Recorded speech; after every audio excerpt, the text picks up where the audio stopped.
You wouldn't believe how easy it actually is to have anything that you want without even having to wait for it. Because you see, this waiting period is a kind of scam that we've been programmed to believe in because of our relationship with reality, with our programmed and conditioned relationship with ourself, which projects certain kinds of limitations and expectations and assumptions into what's possible. But you see, what I'm going to share with you is actually the secret to the secret. It's the truth of the law of attraction, which is so easily overlooked. And when it's overlooked, it undermines our natural inherent ability to create and manifest whatever we want without even having to wait. And you see, this secret is actually in the essence of what manifestation really is. Because manifestation is not the needing of something to become materialized or physicalized in order to experience it. That's defying the mechanism which actually is what manifests anything into physical form. Because I'm sure you know this. It's why you're here. It's why you've manifested this video as a permission slip to remember how powerful you are as the creator of your reality, which is that everything starts from the vibrational level. It starts as a frequency, as a feeling. And that feeling is not dependent upon reality. That emotional quality of your experience is not beholden to anything outside of you needing to be there in order for you to experience it. That's the secret. When you can feel it before you see it physicalized as a tangible physical form, that's actually the precursor to it becoming physical.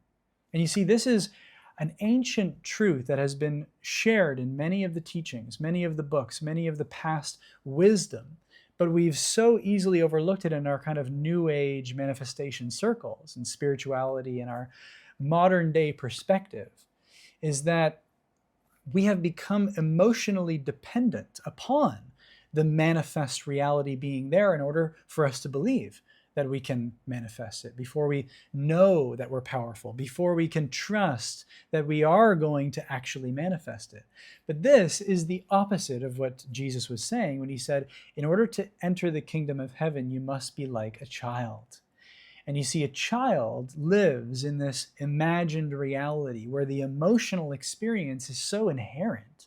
It's not waiting for the physical form of its inner world, its dreamscape, its imagination to be pressed out. It's already believing in it so deeply, so profoundly that it knows that its imagination is real. It knows that the world it's experiencing in its own mind is the world that it is creating. And that's the other key to this famous quote that Jesus said of, "Seek ye first the kingdom of heaven, and everything shall be added unto you." And you see, the kingdom of heaven is your imagination.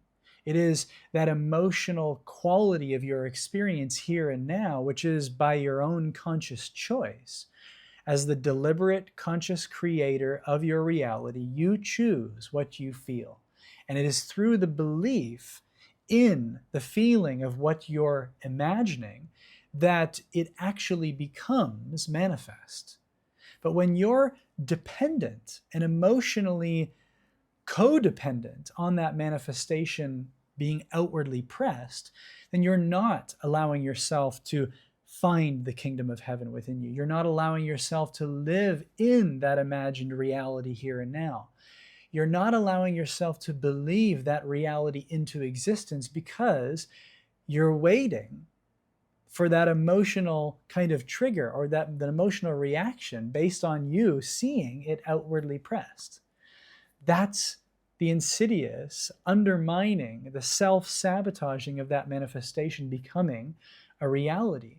Because until you can give yourself permission to really feel it, to step into that reality and experience that emotionality before it's in front of your eyes in the outer world, then it will never come, because you're actually creating an unnecessary waiting period. And the waiting period is actually your own disbelief, your own not allowing yourself to fully feel it. And that's why the secret is the secret. That's why the feeling, as Neville Goddard says, is in the feeling of the wish already fulfilled. You must allow yourself to feel so vividly, so realistically, so wholly into that reality as if it were the reality, but it is only in your own imagination, which is actually what allows it to become manifest. And this may all seem so obvious, even, but you're subtly undermining it when you are feeling it and then looking to your reality to see if it's there. Or if you're kind of allowing yourself to feel it a little bit, but then doubting the process or undermining that manifestation process by giving significance to your outer appearance, giving cues to your circumstances, and sort of like outsourcing your power to, well, it's coming, I just have to have faith. But actually, the faith is the confidence in the feeling of that frequency being your internal reality. And that's the secret to the secret, is when you can be so confident, so convicted, so believing in your internal experience, your imagined reality, that you don't even care about the outward reality reflecting it. First of all, you are free. And second of all, you have become the powerful, conscious creator of your reality, because you're not beholden to your circumstances changing before you can acknowledge the experience within yourself, assuming the feeling of the wish fulfilled, seeking the kingdom of heaven first within you before everything is added unto you. And you see, that's the beauty of these amazing, simple teachings, is that they're so subtle, so simple, that a child knows, a child lives it. But the adult you that's conditioned and brainwashed by the world to wait for the manifestation, it undermines it, it disbelieves it, distrusts it. And therefore, it sucks all the magic in the life out of the process, because actually, when you feel it and you believe it, it is already done.